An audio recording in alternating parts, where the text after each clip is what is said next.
Hey, everybody out there with us once again is again a familiar face. It's Mark Collinsworth, the CIO of their Global Financial Wealth Management, talking about usually all things financial, but also all things political and how it ties in with the economy and other trends that shape our society. And of interest this week is the fact that Italy now has a new prime minister, Giorgia Meloni, who was immediately being labeled by mainstream media as a fascist. So, Mark, is that a fair designation? Oh, Larry, I don't think that's a fair description because if you look at her platform, she ran on the platform. Her first statement was, "I'm a Christian, I'm a woman," and if you look at her speeches, she's very upset with how progressives are pushing things. She's made things like, there's only two sexes, male and female. She's very against abortion and stuff.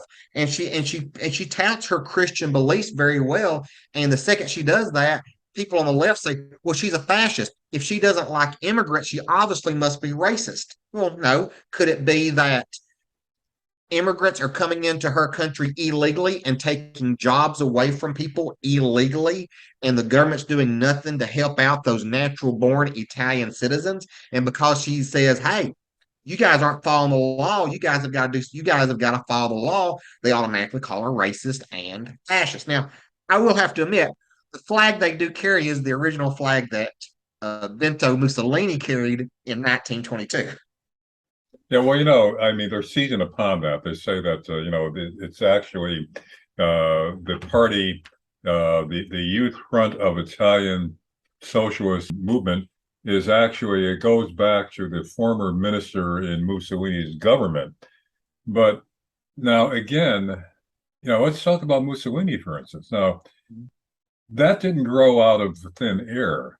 Mussolini, as with Hitler, arose out of adverse social circumstances and economic distress for the masses of the populations in both those countries. So then that sets the stage. It plants a seed for the rise of a populist, engaging leader, which they both were, both Hitler and Mussolini. Now, the problem is that it can get perverted.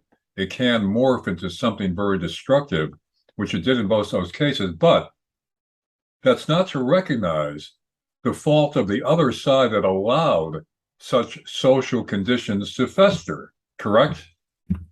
You hit the nail on the head. And we'll talk about the Hitler and Mussolini here a little bit. That you're right.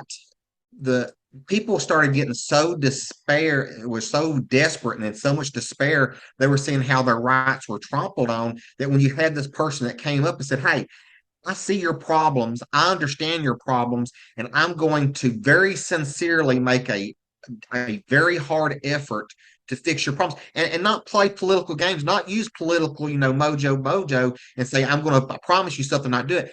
A perfect example, a lot of people don't realize this, but after World War I, they took Germany and they basically took the entire eastern side of Germany and they turned that into Poland.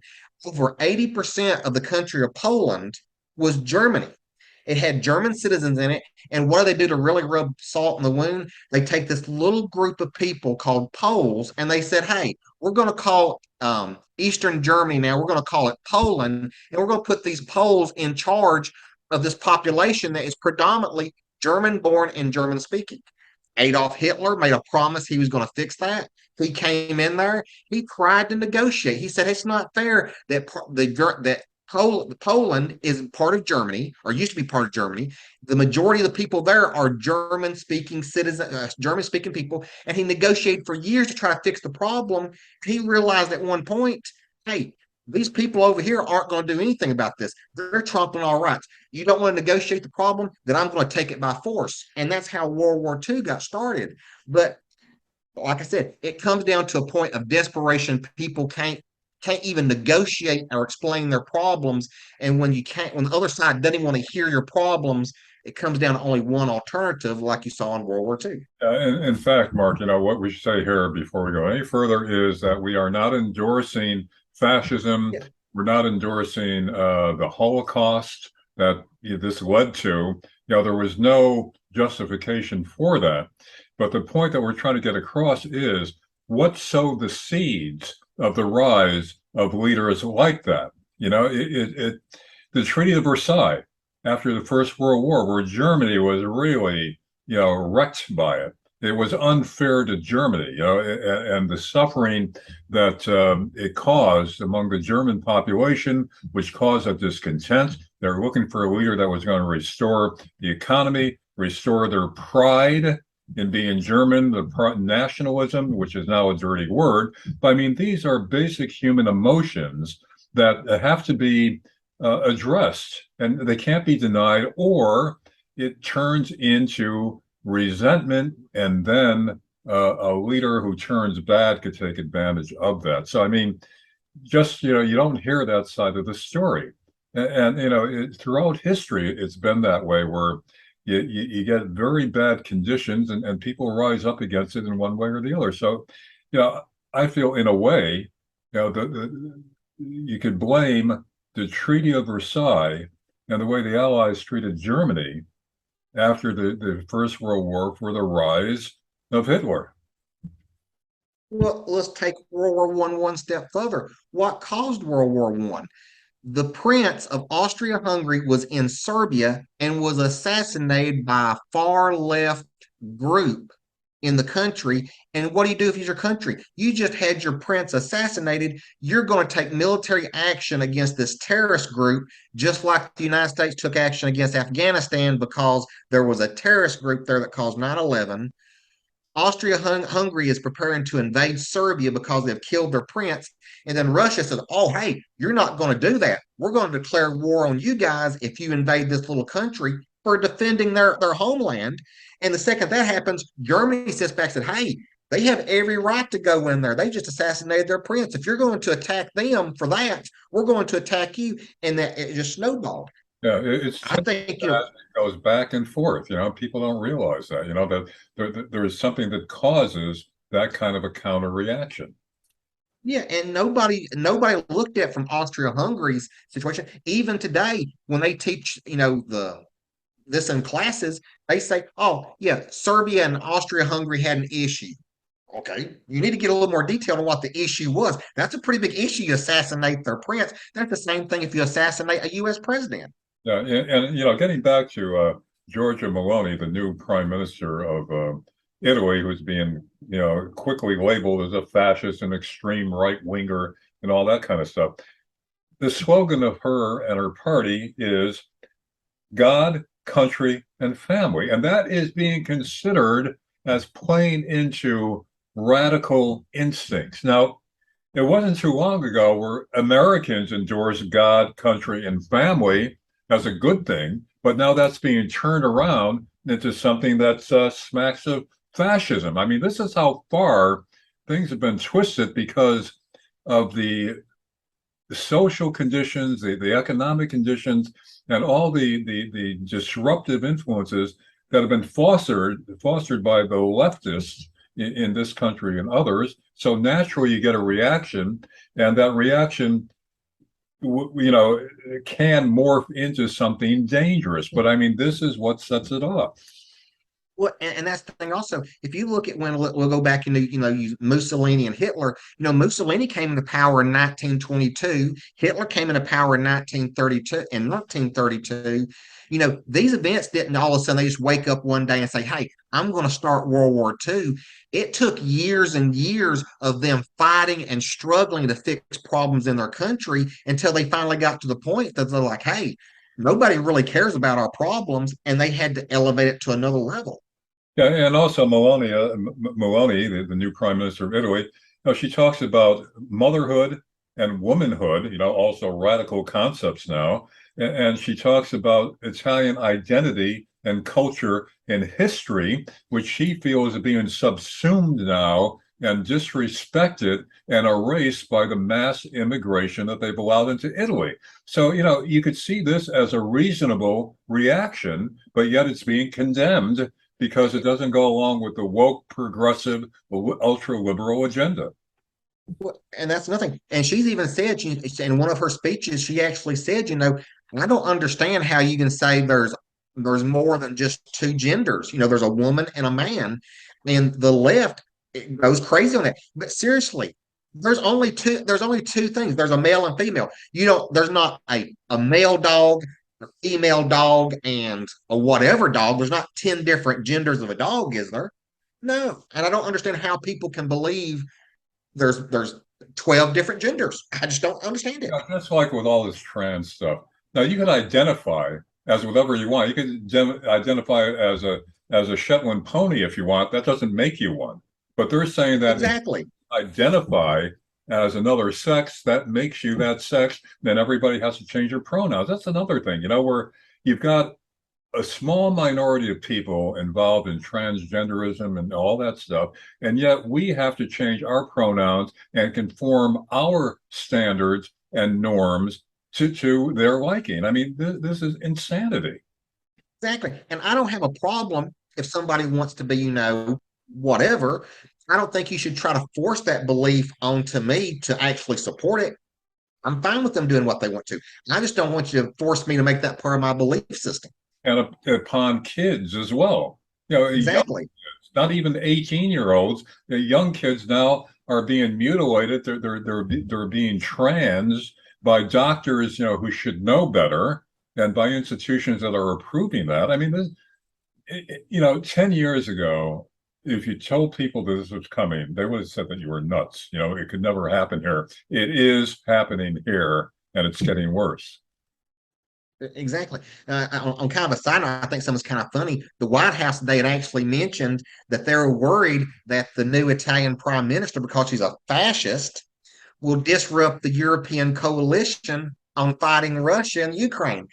Someone needs to read their history books because in history, fascists and communists absolutely hate each other. If you want to go up against Russia, fascists are the perfect people to have because they hate Russia. So why does Joe Biden not want Italy to join them in the Russia fight? People say that history doesn't necessarily repeat itself, but it often rhymes. And this is what we seem to be getting into. Now, you have also an interesting take on this in terms of a 100-year cycle that seems to be corresponding with current events. Tell us about that. Correct. Just kind of give you some. The cycle was actually originally developed by William Gann in 1908. As everybody, if a lot of people don't realize this, but in 1908, the stock market had this huge meltdown. If you read history books prior to the 1930s, 1908, well, the 1907 and 1908 bear market was actually referred to as a depression, but they changed it in the history books after the Great Depression, and now it's just referred to as the financial panic of 1907 and 1908. Well, Gann started studying all these different cycles going back as far as he could, that there's got to be a pattern of this. Well, interestingly, Gann said that every 100 years, history repeats itself. Well, add 100 years on to 1907 or 1908, and what do you come up with? A financial panic. Yeah, yeah. And to give you some other examples on this 100-year cycle, what were the 1860s about? The 1860s was a civil war, um, the fight to free slaves or give them rights, and the assassination of a president. Jump another 100 years into the future, you're now in the 1960s. You've got the Vietnam War, you've got a president that's assassinated, and you have the civil rights movement, which is again a battle to get African Americans more rights.